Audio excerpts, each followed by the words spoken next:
The cars that we do see, he is passing quite easily. Again, if you're just now joining, this all started around 10:30 this morning in San Bernardino North, towards the Barstow Sheriff Station. That's who originally responded to this call. We've been watching just one driver. It appears to be inside, a man with a short-sleeve white T-shirt as we zoom in again. And what's just bizarre is, one, this is a semi-truck that's involved in a high-speed chase, speeds reaching 70 miles per hour. Two, he's been able to communicate with CHP, and we are just assuming right now that it's likely over the radio that is often found inside these vehicles, saying, one, I don't want to go back to jail, according to our sources, which means he has some sort of criminal past, and two, he's told officers, I don't have any weapons inside. So at least from their standpoint, they've been backing off a little bit. Yeah, basically the company does transport hazardous materials, electronic waste, and sometimes radioactive waste. So, and with everything being said, you've got to take that into account, where you don't want to force him to go at a very high rate of speed, lose control, and then cause a hazmat type of incident. Is there a way to look at this semi, the way it's driving, and to figure out if it is empty or not?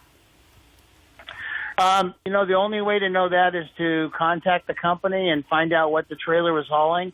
But it looks like it was intact with the trailer and the cab, so it may be a full laden vehicle or it may be an empty vehicle, but the way it looks like it's driving, it looks like it does have some cargo. Oh, man. And Bruce, but you've also been able to watch it this way, that this truck has been moving, and it's your belief that this driver has some experience behind the wheel of a semi? Officer Alvarez? Yes. Oh, yes, we have you online. So we are watching the situation take over with this semi-truck. Now, what do you do in this case? What's the best tactic, safest tactic for this situation right now? Well, we hope that the safest resolution would be that the gentleman pulled over and, hopefully does not have any weapons and just surrenders on his own. It's what we'd like for him to do. Well, tell us what you know about this driver. We understand there's been some communication with a relative.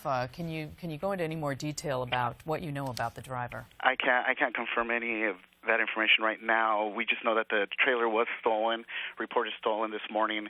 A sheriff's deputy located it and then requested us to take over once the vehicle was on the freeway, and that's when we initiated the pursuit. That started about 10:30 this morning. We're following right now, and they've left messages, have not been able to reach anyone there. Officer Alvarez from the CHP told us they're just not sure what is being transported in this truck. Yeah, they were saying that this truck was stolen this morning. A sheriff deputy located it and requested CHP assistance, and that's when they got involved in this pursuit here. As we are watching this closely, there's that truck there, Megan Reyes overhead, still going eastbound on the 10, right, Megan? Yes, and I wanted to show you that was a CHP airplane. We don't see that too often in LA city limits. They do have helicopters, but they are a great asset. The pilots are outstanding, flying those airplanes, assisting those ground units. We're on the eastbound side of the Interstate 10. We're just passing the outlets. So if you're familiar with this area, that's going to put us about 4 miles outside of Highway 111. So already I can see the city limits of Palm Springs.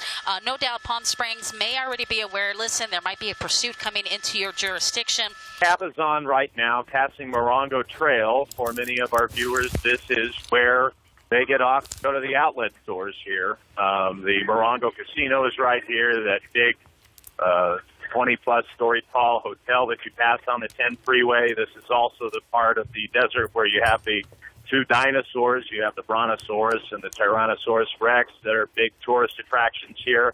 And this is officially the desert. We're going through the Banning Pass, and now there aren't many exits at this point. And there's a slight downhill before we get to a rest stop, another 5-10 miles out, and then the incline as we approach an area known as the Whitewater Pass. And then from there, that's where we see all of the big windmills that create power, and you head down a pretty big decline as you approach the Palm Springs area. We're getting farther behind this pursuit because Yeah, right now we're going to give you our update here before we lose our signal. This big rig actually turned on the 62 heading up towards the Yucca Valley area. So we're off the Interstate 10, two-lane highway heading up to the 62 area. Quite a desolate area, just 2 lanes heading up into this area. I can tell you the CHP airplane is trying to communicate to the drivers. We pull out, you can see more of the shot right here. There's a CHP airplane.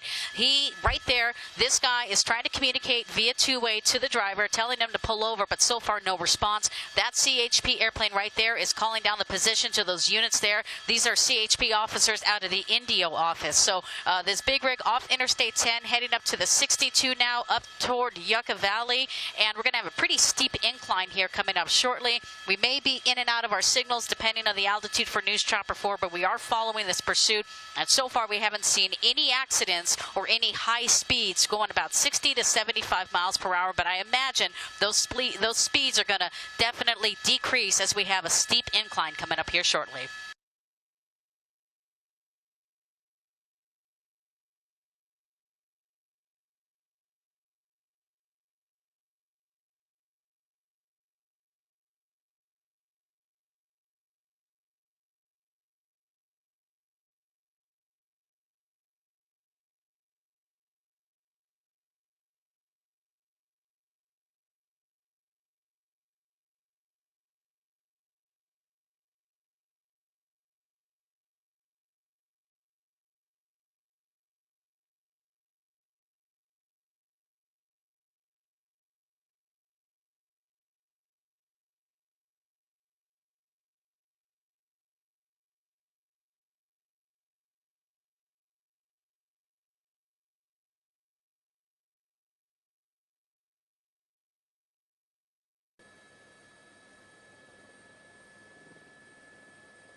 Looks like people are waving to him, cheering him on a little bit. He's making a move here. Let's see what he's going to do. Making a left turn or a U-turn. Looks like he's going to make a U-turn. Deciding to go back westbound now on Highway 62. Let's see what he does here. He's going to continue on.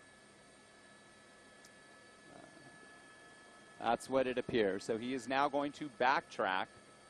There's more people and kind of back off. Not really a wise idea to do during a pursuit, even though this one, although big rig, rather benign, in terms of what we've been hearing. The driver's been communicating with officers, and what we've seen, just not this real intense type of situation that we've seen with so many high-speed pursuits. It's been at the speed limit. We haven't seen this big rig drive much faster than maybe 60, 65 miles an hour down an open stretch of freeway here.